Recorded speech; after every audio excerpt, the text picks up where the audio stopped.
साथियों, परमाणु संरचना से जो इम्पोर्टेंट टॉपिक है जिससे आपके प्रश्न आ रहे हैं एग्जाम में, उनको हम एक ही वीडियो में देख लेंगे इस वीडियो में, ठीक है ना। इसलिए आप इस वीडियो को ध्यान से देखिएगा, जो प्रश्न आपका आएगा उससे छूटेगा नहीं। बाकी मैं आपको बता देना चाहता हूँ, आप लोग लगातार कमेंट कर रहे हैं कि सर क्लास कब से स्टार्ट होगा, ग्रुप डी का स्पेशल साइंस का NCERT लाइन बाय लाइन। तो मैंने आपको बोला था कि 1 जनवरी से साथियों क्या करेंगे, हम इसको फ्रेश तरीके से 1 जनवरी क्या नया साल है, नया साल के दिन हम क्या करेंगे, NCERT को एकदम बेसिक से लाइन बाय लाइन साथियों हम स्टार्ट करेंगे, ठीक है ना।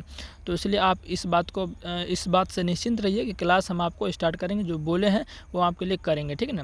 इसलिए इस चीज़ को आप दोबारा ज़्यादा टेंशन ना लीजिए, ठीक है ना। मैं बोला हूँ तो आपका क्लास आपका 1 जनवरी से आपको मिल जाएगा, समझ गए ना। एकदम NCERT लाइन बाय लाइन जो मैं बोला हूँ, ऐसा जो पढ़ाऊँगा वो आपको कहीं यूट्यूब पर ऐसा कंटेंट नहीं मिलेगा, इस बात की मैं गारंटी देता हूँ, ठीक है ना। तो चलिए फिलहाल देख लेते हैं NCERT के जो एटॉमिक स्ट्रक्चर है, परमाणु संरचना, उसके जो टॉपिक है उनको देख लेते हैं। इससे पहले कुछ चीज़ बातें, जैसे कि आप टेलीग्राम ज्वाइन नहीं किए हैं तो वो सब कर, ये सब जुड़ करिए तो आपके लिए बहुत ज़्यादा फायदा होगा। टेलीग्राम का नाम क्या है, खुद साइंस बाय राजकुमार है, वहाँ ज्वाइन कर लीजिए, बहुत सारी चीज़ें वहाँ आपको देखने को मिलेगी, ठीक है ना। तो चलिए, और चैनल को सब्सक्राइब कर लीजिएगा। तो परमाणु संरचना से इंपॉर्टेंट टॉपिक जो है उसको देख लेते हैं, जो आपके एग्जाम में आएंगे। बाकी तो डिटेल में हम आपको पढ़ाएंगे ही। अभी क्या है, वन शॉट देख रहे हैं इंपॉर्टेंट टॉपिक का। देखिए, परमाणु की संरचना, हमने अध्याय 3 में डाल्टन के परमाणु सिद्धांत के बारे में पढ़ा। साथियों, डाल्टन ने क्या बोला था, जॉन डाल्टन वैज्ञानिक ने, इन्होंने परमाणु मॉडल दिया था। इन्होंने क्या दिया था, परमाणु डाल्टन ने अपना परमाणु मॉडल दिया था। इन्होंने कहा था कि परमाणु क्या है, अविभाज्य कण है, यानी कि परमाणु को आगे किसी भी पार्ट में तोड़ा नहीं जा सकता। लेकिन ये बातें क्या होगी साथियों, गलत होगी। ये सब आपको सिर्फ सुनना है, समझना, क्योंकि आपका एग्जाम भी है ना। ये नहीं सोचना कि कैसे दिया था, वो सब थ्योरी में आपको पढ़ाएंगे, उसको चिंता मत लेना, समझ गए ना। तो वही यहाँ लिखा गया, डाल्टन के परमाणु सिद्धांत के बारे में पढ़ा है, जिसके अनुसार परमाणु अविभाज्य और अविनाशी है। मतलब ना ही इसको तोड़ सकते हैं, ना ही इनको नष्ट कर सकते हैं। लेकिन परमाणु के भीतर 2 मूल कण इलेक्ट्रॉन और प्रोटॉन की खोज ने डाल्टन के परमाणु सिद्धांत की इस धारणा को गलत साबित कर दिया।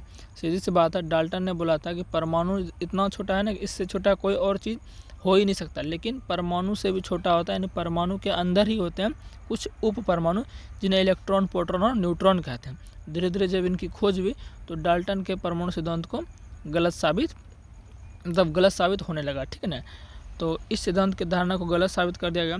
अब यह जानना आवश्यक था कि इलेक्ट्रॉन और प्रोटॉन परमाणु के भीतर किस तरह व्यवस्थित हैं, है ना। यानी कि अब इलेक्ट्रॉन और प्रोटॉन की खोज हो गई, किसके अंदर, परमाणु के अंदर। अब वैज्ञानिक धीरे धीरे ये दिमाग लगाया कि इलेक्ट्रॉन और प्रोटॉन जो है परमाणु के अंदर आखिर किस तरह से व्यवस्थित है, कैसे वो रहते हैं, है ना। इस सब चीज़ की खोज के लिए आगे धीरे धीरे वैज्ञानिक आए हैं ना, हमारे टॉमसन साहब आए, रदरफोर्ड साहब आए, नील्स बोर साहब आए। इस तरह से वैज्ञानिक जो हमारे आते गए, जैसे ही परमाणु में देखा कि इलेक्ट्रॉन, प्रोटॉन, न्यूट्रॉन का खोज हो गया, अब उनको देखता है कि वो कैसे, क्या है वो, है ना, उसका व्यवस्थित कैसा है, ये सब चीज़ के बारे में खोजा गया, ठीक है ना। इच्छुक हो गए ना।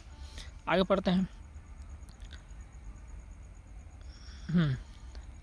इलेक्ट्रॉन और प्रोटॉन परमाणु के भीतर किस तरह व्यवस्थित है, इसको समझाने के लिए बहुत से वैज्ञानिकों ने भिन्न भिन्न प्रकार के क्या दिया, मॉडल को प्रस्तुत किया। जैसा कि मैंने आपको बोला, जे टॉमसन पहले वैज्ञानिक थे जिन्होंने परमाणुओं की संरचना से संबंधित पहला मॉडल प्रस्तुत किया। देखिए, बात को समझिएगा, प्रश्न कैसे आएगा, बोलेगा कि परमाणु की संरचना से संबंधित पहला मॉडल किसने दिया, तो ये दिया साथियों आपका जे टॉमसन ने दिया, जिसको हम थॉमसन भी बोलते हैं। ये बात को ध्यान रखिएगा, परमाणु संरचना से संबंधित पहला मॉडल किसने दिया, तो ये दिया आपका जे टॉमसन ने दिया था, ठीक है ना। अब जो टॉमसन का परमाणु मॉडल है इसको पढ़ते हैं।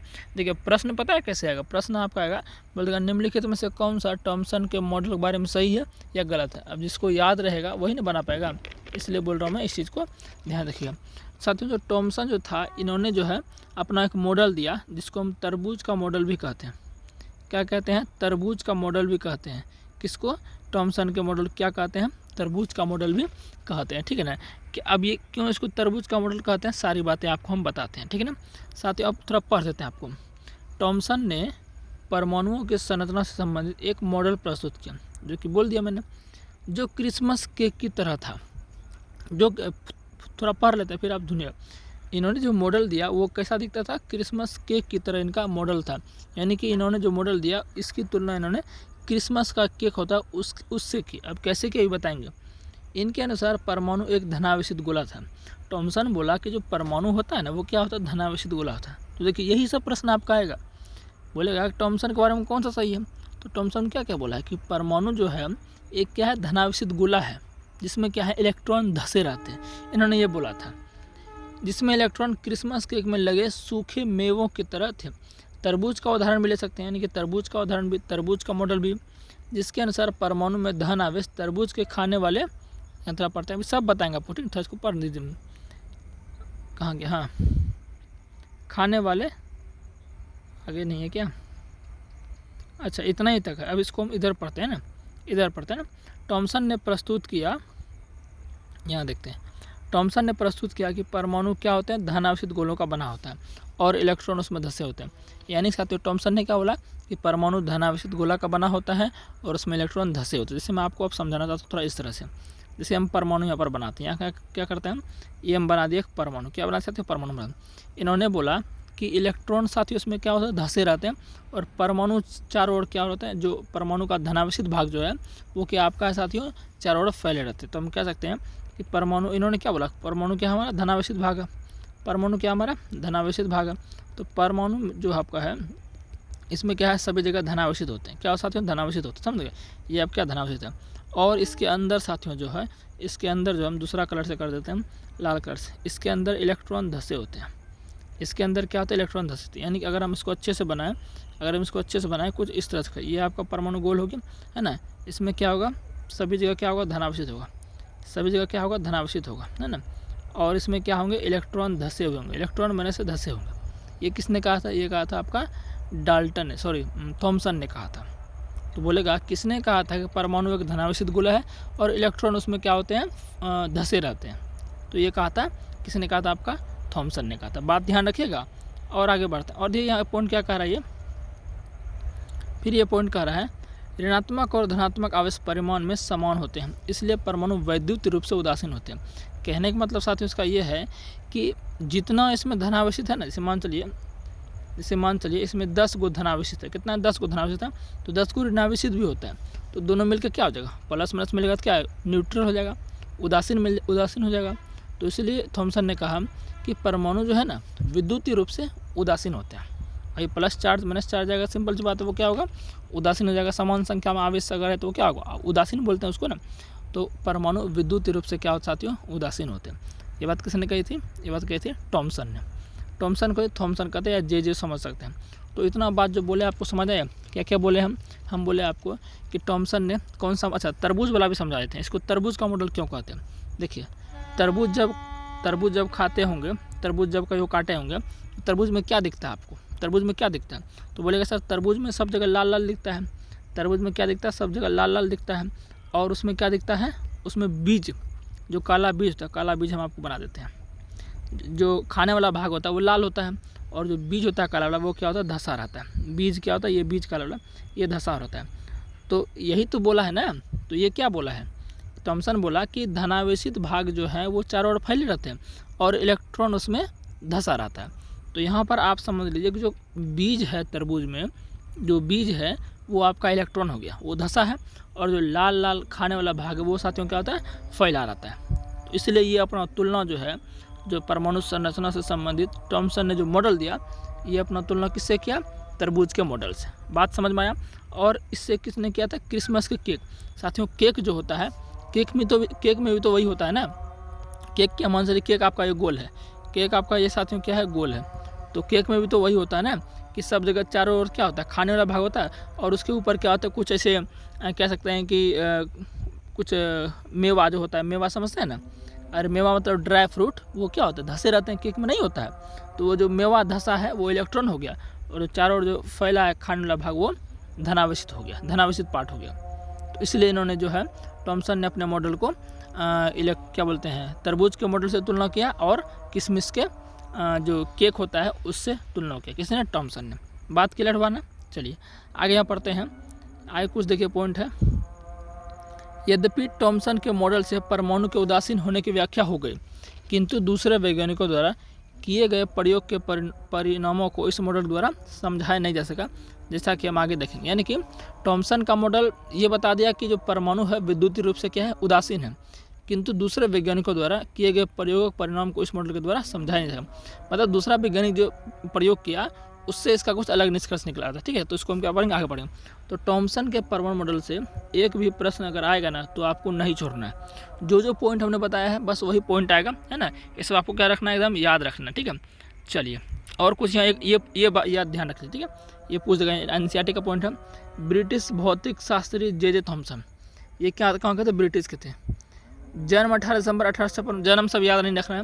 मैनचेस्टर के किचम हिल क्षेत्र में हुआ था। इलेक्ट्रॉन खोज के कारण 1906 में इलेक्ट्रॉन की भी खोज साथियों उसने जे थॉमसन ने की थी। अब इलेक्ट्रॉन की खोज कैसे की थी साथियों, वो विसर्जन नलिका लिया था, है ना, जिससे साथियों की कैथोड किरणों की खोज हुई थी। और कैथोड किरणों के इलेक्ट्रॉन कहते हैं, वो एक लंबा टॉपिक है। ठीक है साथियों, वो जब मैं आपको थ्योरी बताएंगे तो आपको समझ में आ जाएगा। अभी आपको चिंता नहीं लेना, अभी जो आपके काम की चीज़ें वो आपको ध्यान रखना। तो इलेक्ट्रॉन की खोज किसने की थी, ये की थी आपका जे थॉमसन ने। और इसके लिए इनको क्या मिला था, 1906 में नोबेल प्राइज भौतिक क्षेत्र में मिला था। समझ गए ना साथियों, बस ये आपको ध्यान रखना, 1906 में इसको जो है नोबेल पुरस्कार मिला था। समझ गए ना। और 1897 में क्या हुआ था, इलेक्ट्रॉन का खोज किया था, कौन, जे थॉमसन। क्लियर है, आगे बढ़ते हैं। अब साथियों थॉमसन के बाद आ जाते हैं रदरफोर्ड। थॉमसन के बाद कौन आते हैं, रदरफोर्ड आते हैं। इन्होंने भी क्या किया साथियों, अपना साथियों क्या किया, परमाणु मॉडल दिया। अब मैंने आपको बताया कि डाल्टन ने क्या बोला था कि परमाणु से छोटा कोई चीज़ हो ही नहीं सकता है, वो क्या है, विनाशी नहीं है, यानी कि उनका हम विनाश अब नहीं कर सकते, उससे छोटा कुछ है ही नहीं। लेकिन धीरे धीरे जब वैज्ञानिक आते गए, वो कहते हैं ना, सबका एक समय राज नहीं चलता है, हमेशा एक ऐसा पैदा होता है जो कि उसका रिकॉर्ड टूटते जाता है ना। तो वही बात है, वैज्ञानिक आते गए, नए नए खोज होते गए, सिंपल सी बात है। तो परमाणु के अंदर जो है इलेक्ट्रॉन की खोज किसने कर दी, ये कर दिया आपका थॉमसन ने। अब साथियों अब परमाणु के अंदर तो बहुत चीज़ें देखने को मिल गई, तो वैज्ञानिकों ने दिमाग लगाया, भाई परमाणु के अंदर और भी चीज़ें हो सकती, चलो देखते हैं। थॉमसन ने क्या कहा, थॉमसन ने कहा कि परमाणु के अंदर धनावेशित कण कहाँ होते हैं। थॉमसन ने बोला कि परमाणु के अंदर धनावेशित कण होते हैं वो सभी जगह होते हैं। क्या होते हैं, सभी जगह होते हैं, चारों तरफ फैले होते हैं। चारों तरफ क्या होते हैं, फैले होते हैं। ये बात किसने कही थी, ये बात कही थी आपके थॉमसन ने। और इलेक्ट्रॉन इसमें क्या होते हैं, धसे रहते हैं। इलेक्ट्रॉन इसमें क्या रहते हैं, धसे रहते हैं। ये बात किसने कही थी, थॉमसन ने। लेकिन ये बात गलत साबित हो गई। किसने गलत साबित की, रदरफोर्ड ने। जब रदरफोर्ड ने साथियों एक अपना एक्सपेरिमेंट किया तो उससे ये गलत साबित हो गया थॉमसन का परमाणु मॉडल, कि परमाणु जो आपका होता है, परमाणु में धनावेशित सभी जगह नहीं होते हैं, वो एक स्पेशल जगह पर होते हैं। समझ गए ना। तो आइए इसी चीज़ को हम देखते हैं रदरफोर्ड के परमाणु मॉडल में। अर्नेस्ट रदरफोर्ड यह जानने के इच्छुक थे कि इलेक्ट्रॉन परमाणु के भीतर कैसे व्यवस्थित थे। यानी कि इलेक्ट्रॉन की तो खोज किसने की, थॉमसन ने की। अब ये जानना चाहते हैं कि आखिर वो व्यवस्थित कैसे हैं। उन्होंने एक प्रयोग किया, रदरफोर्ड ने इसके लिए क्या किया, एक प्रयोग किया। इस प्रयोग में तेज गति से चल रहे अल्फा कणों को, अल्फा कण समझते हैं साथियों, हीलियम के जो कण होते हैं उसी को अल्फा कण कहते हैं ना। अल्फा कणों को सोने की पन्नी पर टकराया गया। यानी कि तेज गति से जो अल्फा कण चलते हैं उसको क्या किया गया, सोने के पन्नी पर एकदम समझिए कि वार करवाया गया, प्रहार करवाया गया। और फिर देखा गया कि आखिर क्या होता है इसमें। ठीक है ना, तो मैं आपको पूरा बताऊंगा।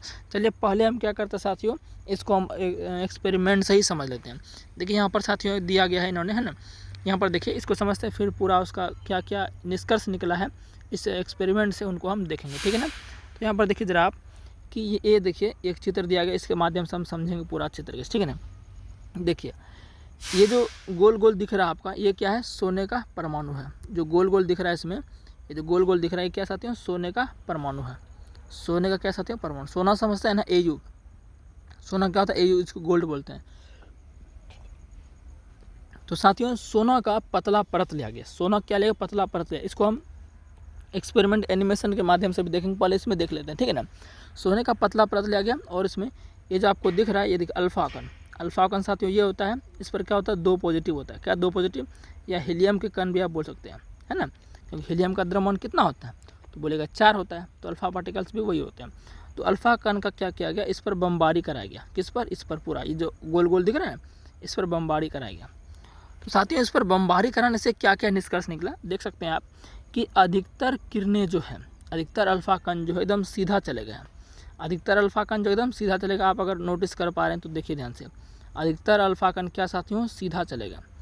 अब जरा हमें ये बताइए कि सोने का परमाणु लिया गया यहाँ पर, आखिर सोने का लीजिए या कोई का ले, सोने का लिया गया, तो आखिर है तो परमाणु वो, सब परमाणु में नाभिक होगा, इलेक्ट्रॉन प्रोटॉन सब में होगा, तो सोने का पन्नी यहाँ पर लिया गया था। तो साथियों थॉमसन ने क्या बोला कि जो आपके धनावेशित कण है वो परमाणु में सभी जगह फैले होते हैं। तो मेरे भाई अल्फा कण खुद पॉजिटिव होते हैं, अल्फा कण क्या होता है, खुद पॉजिटिव होते हैं। तो पॉजिटिव अगर पॉजिटिव के पास जाएगा तो वो धक्का मार के फेंकेगा, वापस फेंकेगा कि नहीं फेंकेगा।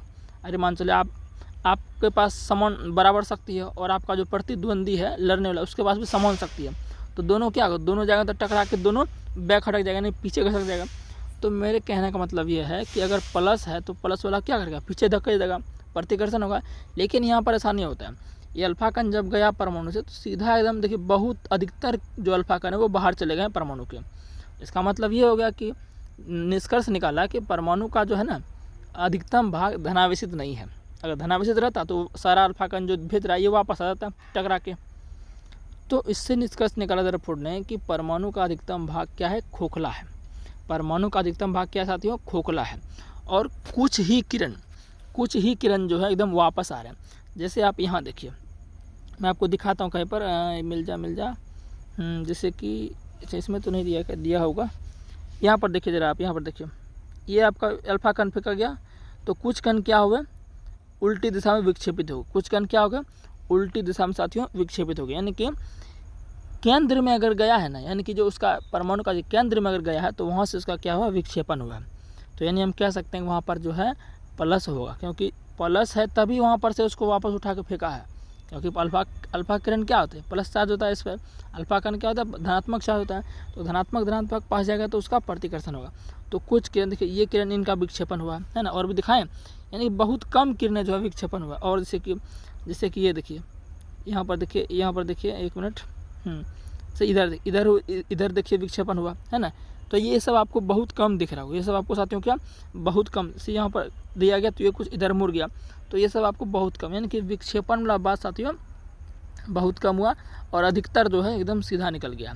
तो अधिकतर सीधा निकल गया, इससे निष्कर्ष ये निकला कि परमाणु का अधिकतम भाग क्या साथियों, खोखला है और नाभिक जो होता है उसके केंद्र में होता है। तो नाभिक की खोज साथियों रदरफोर्ड ने की। अब मैं आपको थोड़ा सा थोड़ा इसको पढ़ लेते हैं, उसके बाद फिर हम देखेंगे ना इन्होंने क्या क्या बोला, उसको पढ़ लेते हैं।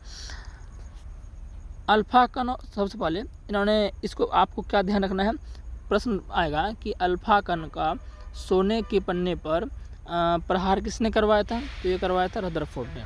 किस चीज़ को जानने के लिए, इलेक्ट्रॉन कैसे उसमें रह रहे हैं परमाणु के अंदर, इस चीज़ के लिए इन्होंने अल्फा कण का प्रयोग किया था सोने के पन्नी पर, पतले सोने के पन्नी पर, रदरफोर्ड ने। अब पढ़ते हैं, इन्होंने सोने की पन्नी इसलिए चुनी क्योंकि वे बहुत पतली परत चाहते थे। और आपको पता है कि सोना क्या है, मैंने आपको धातु में पढ़ाया है ना, पढ़ाया कि नहीं पढ़ाया, लगभग 6000 मेरे भाइयों ने वो वीडियो देखा है और उनको मज़ा भी आया पढ़ने में। धातु मैंने पूरा पढ़ाया आपको एकदम डिटेल में एनालिसिस के साथ। तो धातु मैंने पढ़ाया था कि धातु का क्या होता है, धातु का तन्यता गुण जानते हैं ना, तन्यता हटाइए, आघातवर्धीय गुण जानते हैं कि नहीं आप, बोलेंगे बिल्कुल जानते हैं। तो आघातवर्धीय गुण जो होता है साथियों, ये क्या होता है, धातु को पीट कर पतली चादर में कन्वर्ट कर सकते हैं, उसे ही धातु का आघातवर्धीय कहते हैं। तो सोने का पन्नी क्या करते हैं, इनमें आघातवर्धीय ज़्यादा होगा, इनको पीट कर साथियों क्या करेंगे, पतली परत में ढाल सकते हैं, इसलिए इन्होंने सोने की पन्नी चुना था। समझ गए ना, ये पतली परत चाह रहे थे। सोने की यह पन्नी 1000 परमाणुओं के बराबर मोटी थी। कितने परमाणु बराबर, 1000 परमाणुओं के बराबर ये मोटी थी। सब पॉइंट आपको ध्यान डायरेक्ट पूछ देता साथियों एनसीईआरटी से, ठीक है ना। आगे बढ़ते हैं। अल्फा कण द्विआवेशित का मतलब अल्फा कण पर कितना होता है, डबल चार्ज होता है। द्विआवेशित हीलियम कण होता है। अब हीलियम पर भी वही होता है साथियों, हीलियम पर भी क्या होता है, वही होता है। तो अल्फा कण को आप सिंपल हीलियम कण ही बोल सकते हैं। समझ गए ना बात को, क्योंकि एक ही जैसा दोनों का द्रव्यमान चार्ज होता है। अतः यह धनावेशित होते हैं, अल्फा कण बोल दिया धनावेशित होते हैं, क्योंकि इनका द्रव्यमान 4U होता है। बोल दिया ना मैंने, हीलियम का परमाणु संख्या क्या होता है, अरे भाई हीलियम का परमाणु संख्या 2 होता है, तो परमाणु द्रव्यमान 4। समझ गए बात को। इसलिए ये तीव्र गति से चल रहे इन अल्फा कणों में पर्याप्त ऊर्जा होती है। जो अल्फा कण होता है साथियों, इसमें क्या होती है, पर्याप्त ऊर्जा होती है, क्योंकि तेजी गति से चलते हैं। अब तेजी गति से चल रहे तो उसके पास क्या होगी, गतिज ऊर्जा होगी। तो उसी ऊर्जा का उपयोग साथियों सोने की पन्नी पर प्रहार करने के लिए किया जाता है। समझ गए बात को ना। अब आगे पढ़ते हैं। देखिए अनुमान क्या लगाया था, अधिकतर जो है यह अनुमान था कि अल्फा कण सोने के परमाणुओं में विद्यमान अपरमाणु कणों के द्वारा विक्षेपित होगा। जो परमाणु है उसमें जो अपरमाणु कण है, अपरमाणु मतलब इलेक्ट्रॉन प्रोटॉन न्यूट्रॉन की बात हो रहा है, विक्षेपित होगा। चूँकि अल्फा कण प्रोटॉन से बहुत अधिक भारी थे। जो अल्फा कण साथियों है वो प्रोटॉन से क्या साथियों बहुत अधिक भारी थे, इसलिए उन्होंने इनके अधिक विक्षेपण की आशा नहीं की थी। अब भारी चीज़ को कोई चीज़ विक्षेप कर पाएगा? नहीं कर पाएगा, सीधी सी बात है। मान चलिए कि आप जो है मैं पूरा हल्का हूँ, मैं क्या हूँ, पूरा हल्का हूँ, और कोई मोटा आदमी मेरे में आज मेरे में आके सटेगा तो मैं उसको ज़्यादा फेंक पाऊँगा उठा के? नहीं फेंक पाऊँगा ना। तो वही बात यहाँ पर है, क्योंकि अल्फा कण प्रोटॉन से क्या होते हैं बहुत भारी थे, इसलिए उन्होंने इनके अधिक विक्षेपण का आशा नहीं की थी। समझ की बात करो। अब आगे इन्होंने क्या कहा है, इधर देखते हैं ना, इधर हाँ। लेकिन अल्फा कण प्रकीर्णन प्रयोग ने आशा के बिल्कुल विपरीत परिणाम दिया, यानी कि जैसा सोचा था उसके बिल्कुल विपरीत परिणाम आया, है ना। निम्नलिखित परिणाम निकले। अब क्या क्या परिणाम निकले वो मैं आपको बताऊंगा। तेज गति से चल रहे अधिकतर अल्फा कण सोने के पन्ने से सीधे निकल गए। तो क्या मैंने ये आपको नहीं बोला है? देखिए ना, यहाँ पर देखिए यहाँ पर देखिए, ये आपका क्या अल्फा कण है, ये अल्फा किरण एकदम पूरा लगभग किरण जो है एकदम सीधा चला गया। लगभग क्या चला गया? सीधा चला गया। तो वही जो है निष्कर्ष निकाला है कौन? आपका रदरफोर्ड कह रहे हैं, ये अर्नेस्ट रदरफोर्ड आपका निकाला है। समझ गए ना बात को? तो वही कह रहा था। आगे कुछ पॉइंट है उनको भी हम देखते हैं। यहाँ देखिए 2 नंबर पॉइंट इन्होंने क्या निकाला निष्कर्ष, कुछ अल्फा कण पन्ने के द्वारा बहुत छोटे कोण से विक्षेपित हुए। यानी कि कुछ अल्फा कण, जैसे यहाँ देखिए विक्षेपित का मतलब भटके हैं। जैसे यहाँ देखिए मैंने आपको बताया था ना एकदम छोटे कोण से। यहाँ देखिए थोड़ा सा ऊपर और करते हैं। यहाँ पर देखिए कुछ अल्फा कोण से, यहाँ देखिए आप, यहाँ देख सकते हो, ये आपका है, ये आपका सीधा जा रहा था तो ऐसे भटक गया है, ठीक है ना। और देखिए, और मैं आपको बताऊँ ज़रा, इधर देखिए, इधर मिल जा कहाँ है, हाँ इधर देखिए, ये इधर जा रहा था तो इधर ये विक्षेपित हो गया, इधर ये जा रहा था इधर ये विक्षेपित हो गया। तो वही यहाँ पर कह रहा है कि छोटे कोण से, कितना कोण यहाँ पर बना होगा? बहुत ही छोटा कोण बना होगा, है ना। तो वही यहाँ पर ये कह रहा है कि कुछ अल्फा कण जो है आपका जब सोने के परमाणु से गुजारा गया तो कुछ छोटे कोण से वो क्या हुए? विक्षेपित हुए। समझ के बात को? तो वो ये कह रहा था। ये सब सारा पॉइंट आपको ध्यान रखना है। फिर क्या बोला, आश्चर्यजनक रूप से प्रत्येक 12,000 कणों में से एक कण वापस आया। देखिए कितनी बड़ी बात इन्होंने बोली है, आश्चर्यजनक मतलब सोचने वाली बात है कि प्रत्येक 12,000 कणों में से एक कण वापस है। पता है इन्होंने आश्चर्यजनक शब्द का प्रयोग क्यों किया है? इसलिए किया है, ये थॉमसन के परमाणु को गलत साबित करने के लिए किया, मतलब उसको कह सकते हैं कि उसको दबाने के लिए किया। अब दबाने के लिए जो सही बात उन्होंने बोला है, थॉमसन ने भाई पूरा बोला कि परमाणु में जो है ना धनावेशित पूरा फैला होता है। अब पूरा फैला होता है तो भाई पूरा अल्फा कण वापस आता है, तो प्लस है। लेकिन देखिए संजोग से 12,000 में एक वापस आ रहा है, यानी कि परमाणु के एक फिक्स पार्ट में साथियों क्या होता है? धनावेशित भाग होता है। समझ आगे देखिए क्या बोल रहा है ये बोल रहा है, रदरफोर्ड के अनुसार यह परिणाम उसी प्रकार अविश्वसनीय था। अविश्वास मतलब अनबिलीवेबल, विश्वास नहीं किया था कि ऐसा होगा। जैसे अगर आप एक 15 इंच के तोप के गोले को टिश्यू पेपर के टुकड़े पर मारते हैं और वह लौट कर आपको चोट पहुँचाता है। ये कितना हंसी वाला बात हो रहा है। क्या कह रहा है कि आपका 15 इंच के तोप के गोले को, 15 इंच का तोप का गोला है और कोई पेपर पर आप मारते हैं तो उसका गोला और लौट कर आपको जो चोट पहुंचाता है। कितना हंसी वाला बात बोला, मजाक वाला बात बोला है, ठीक है। तो वही बात ये कह रहा है कि जैसा कि थॉमसन ने बोला था वैसा ये नहीं हुआ, बिल्कुल अनबिलीवेबल हुआ, अनएक्सपेक्टेड कह सकते हैं, नाउम्मीद तरीके से, ठीक है ना। तो ये आपको समझ गया। अब थोड़ा रदरफोर्ड के बारे में जो इम्पोर्टेंट पॉइंट है वो ध्यान रखें। 1908 में इसको नोबेल मिला है। 1906 में किसको मिला? 1906 में मिला थॉमसन को, और 1908 में मिला रदरफोर्ड को। इसको आपको ध्यान रखना है। और एक बात मैं बता देता हूँ, जो न्यूक्लियर फिजिक्स है, नाभिक के भौतिक का जनक भी रदरफोर्ड को भी कहते हैं। नाभिक के जनक का किसको कहते हैं? ये आपका रदरफोर्ड को कहते हैं। रेडियोधर्मिता पर अपने योगदान और सोने के पन्ने के द्वारा परमाणु के नाभिक की खोज की। इन्होंने किसकी खोज की? परमाणु के नाभिक की खोज की। अभी नाभिक नहीं है ना, ये बताएंगे नाभिक। अब आगे इधर देखते हैं। इस प्रयोग के निष्कर्ष को समझाने के लिए खुले मैदान में एक क्रियाकलाप करते हैं। मान लें कि एक बच्चा अपनी आंखों को बंद किए हुए एक दीवार के सामने खड़ा है। उस दीवार पर कुछ दूरी से पत्थर फेंकने को कहें। ठीक है, बच्चा क्या है, आंख बंद किया और दीवार के सामने खड़ा है, उसे दीवार पर कुछ दूरी से पत्थर फेंकने का कारण। प्रत्येक पत्थर के दीवार से टकराने के साथ ही वह एक आवाज़ सुनेगा। अगर वह इसे 10 बार दोहराएगा तो वह 10 बार आवाज़ सुनेगा। लेकिन जब आंख बंद किया हुआ बच्चा तार से घिरी हुई 4 दीवार पर पत्थर फेंकेगा तो साथियों अधिकतर पत्थर उसके घेरे पर नहीं टकराएंगे और कोई आवाज़ सुनाई नहीं पड़ेगी, क्योंकि घेरे के बीच में बहुत सारे क्या है खाली स्थान है जिनके बीच से पत्थर निकल जाते हैं। अभी सब बताते हैं आपको। इसी तर्क के अनुसार अल्फा कण प्रकीर्णन प्रयोग आधार पर रदरफोर्ड के निम्न परिणाम निकले। परमाणु के भीतर का अधिकतर भाग खाली है, पहले मैंने आपको बोला। इसमें इन्होंने क्या बोल रहा है, ये आपको बोल रहा है कि मान चलिए कि कोई आपका क्या है बंद दीवार है, क्या है एक दीवार है ना, दीवार के सामने खड़ा है, उस दीवार पर कुछ दूरी से पत्थर फेंका है। अब दीवार पर आप पत्थर फेंका तो उसको आवाज़ सुनाई देगा, वापस लौट कर भी आएगा। लेकिन वही अगर जाली वाला दीवार रहेगा तो उसमें आप पत्थर फेंका तो वो बाहर चला जाएगा, चलेगा नहीं चला जाएगा, बाहर चलेगा मतलब क्या होगा, खाली जगह था तभी ना बाहर चला गया। तो वह यहाँ पर ये कह रहा है। इसी तरह के अनुसार अल्फा कण प्रकीर्णन प्रयोग के आधार पर रदरफोर्ड ने निम्न परिणाम निकाले। इन्होंने क्या बोला, परमाणु का अधिकतर भाग खोखला है, इसलिए क्या है बहुत सारे अल्फा कण बाहर चले जाते हैं, एकदम सीधे विक्षेपित नहीं होता, सीधे चले जाते हैं। क्योंकि अधिकतर अल्फा कण बिना विक्षेपित हुए सोने के पन्ने से बाहर निकल जाते हैं, जैसा कि मैंने चित्र में आपको बताया था, ठीक है ना। और भी क्या इन्होंने बोला बहुत कम कण अपने मार्ग से विक्षेपित होते हैं। बहुत कम कण बताया ना, कितना बहुत 2-3 गो 4 गो जो है भटक रहा था, बाकी सब सीधा निकल जा रहा था। जिससे यह ज्ञात होता है कि परमाणु में धनावेशित भाग बहुत कम है।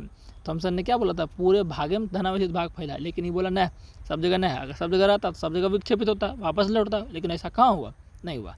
बहुत कम अल्फा कण 180 डिग्री पर विक्षेपित हुए। 180 डिग्री मतलब समझते हैं क्या हुआ है, जैसे मान चलिए 180 डिग्री मतलब जैसे इधर से फेंके हम, इधर से फेंके वापस साथियों जो है, वापस साथियों इसी पर आ गया, तो ये आपका क्या है 180 डिग्री हुआ, ठीक है ना। तो 180 डिग्री पर क्या हुआ, बहुत कम आपका विक्षेपित हुआ, समझ गए ना। सोने के परमाणु का पूर्ण धनावेशित भाग और द्रव्यमान परमाणु के भीतर बहुत कम आयतन में सीमित है। यहाँ पॉइंट को ध्यान दीजिएगा, जो परमाणु का जो पूर्ण धनावेशित भाग है ना, ये क्या बोला था, थॉमसन बोला कि परमाणु का धनावेशित भाग मतलब परमाणु में जितना भी भाग होता है सब धनावेशित भाग पूरे परमाणु में फैला रहता है, लेकिन ऐसा नहीं है। रदरफोर्ड ने क्या बोला, नहीं, जो परमाणु का धनावेशित भाग है एकदम छोटे से आयतन में सीमित है, वो एक फिक्स जगह में रहते हैं, है ना। पूर्ण धनावेशित भाग और द्रव्यमान परमाणु के भीतर बहुत कम आयतन में सीमित है।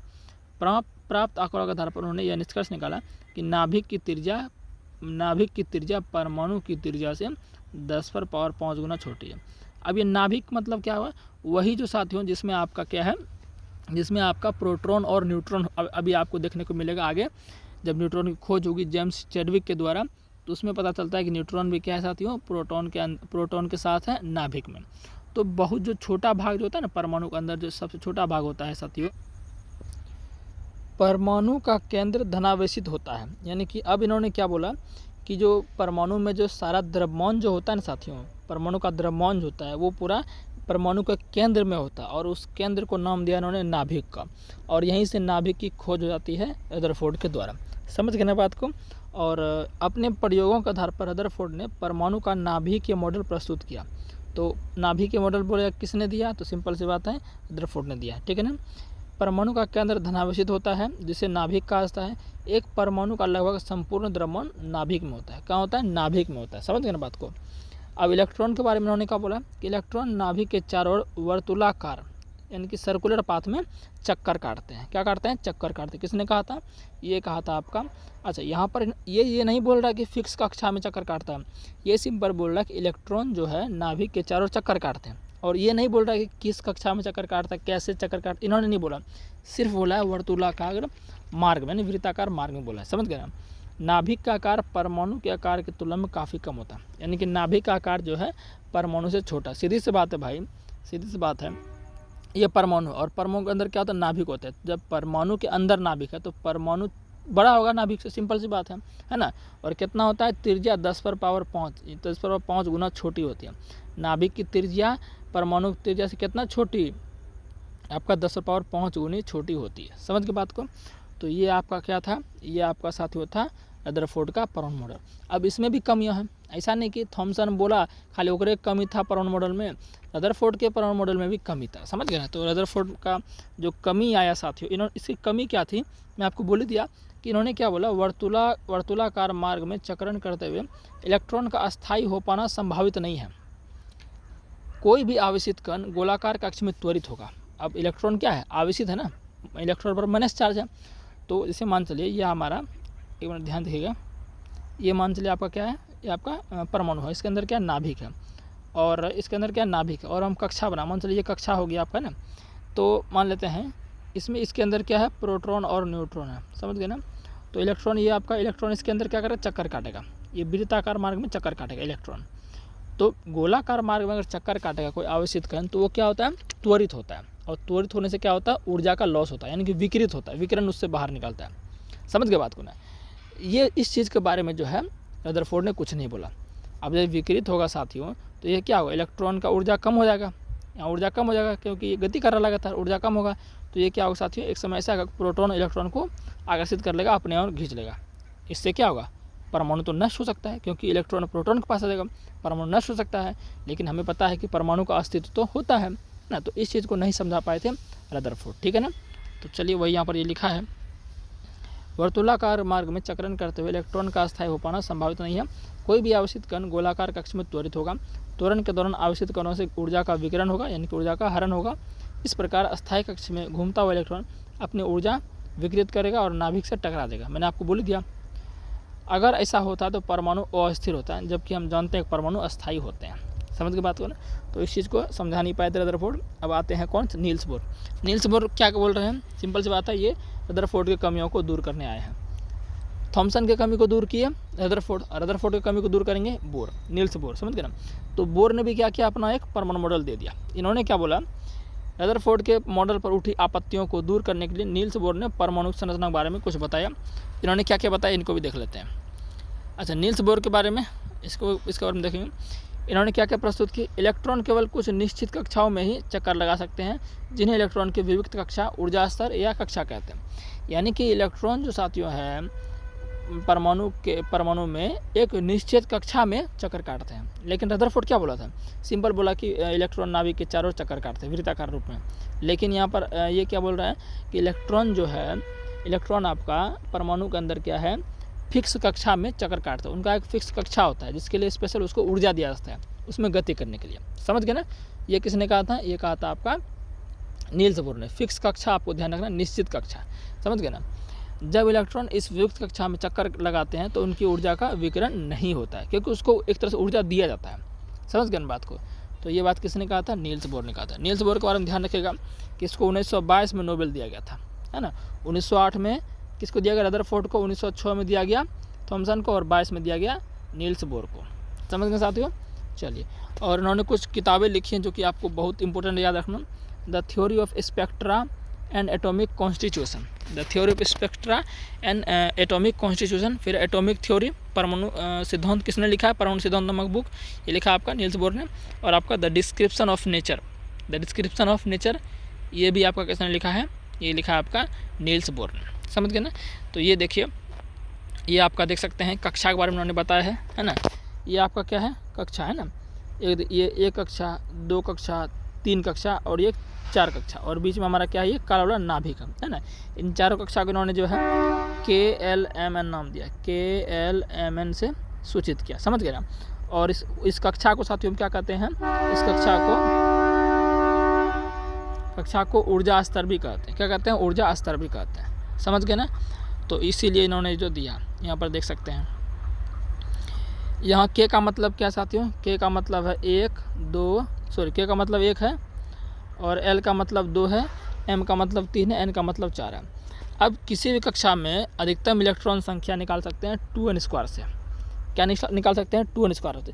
तो मान चलिए इसमें कितना इलेक्ट्रॉन अधिकतम हो सकता है, तो इसका मान क्या है, ये आपका क्या है, सबसे बाहरी, यानी कि KLMN। तो n के लिए 4 रखेंगे, तो 2 गुना n का वैल्यू 4, तो 4 के 16×32। तो ये आपको ध्यान रखना है, ठीक है ना। तो बोर के बारे में बस ज़्यादा प्रश्न आपका नहीं आएगा, इतना ही आएगा, ठीक है ना। तो बोर ने बस क्या बोला था, बोर ने बोला आपका कि आपका जो है इलेक्ट्रॉन जो नाभिक के चारों एक निश्चित कक्षा में चक्कर काटते हैं। समझ गए बात को। बस इतना ही प्रश्न साथियों, आपको ये जो इंपॉर्टेंट पॉइंट था जो मैंने आपको बता दिया, ये प्रश्न आपको जो है ध्यान रखना। और 2n² जो फॉर्मूला है अधिकतम जो है कैसे निकाल सकते हैं। और यह ध्यान रख लेगा, A बराबर P+N। ए क्या है, द्रव्यमान संख्या, P प्रोटॉन, N न्यूट्रॉन। और प्रोटॉन को साथियों क्या कहते हैं, परमाणु संख्या। अगर परमाणु संख्या 10 है तो उसमें प्रोटॉन भी कितना होगा, 10 होगा, इलेक्ट्रॉन भी कितना होगा, 10 होगा। समझ गए ना। तो ये आपका है, और KLMN आपको ध्यान रखना है, ठीक है ना। चलिए, तो और जो इंपॉर्टेंट पॉइंट था मैंने आपको इससे बता दिया, ठीक है ना। तो उम्मीद है ये क्लास आपको अच्छा लगा होगा। नील्स बोर का, और आपका नील्स बोर हो गया, रदरफोर्ड और थॉमसन, इससे अगर प्रश्न आएगा जो निम्नलिखित में से कौन सा सही है गलत है, तो आप उसको नहीं छोड़िएगा, ठीक है। तो मिलते हैं साथियों नेक्स्ट वीडियो में थ्योरी क्लास के साथ। चैनल को सब्सक्राइब जरूर कर दीजिएगा।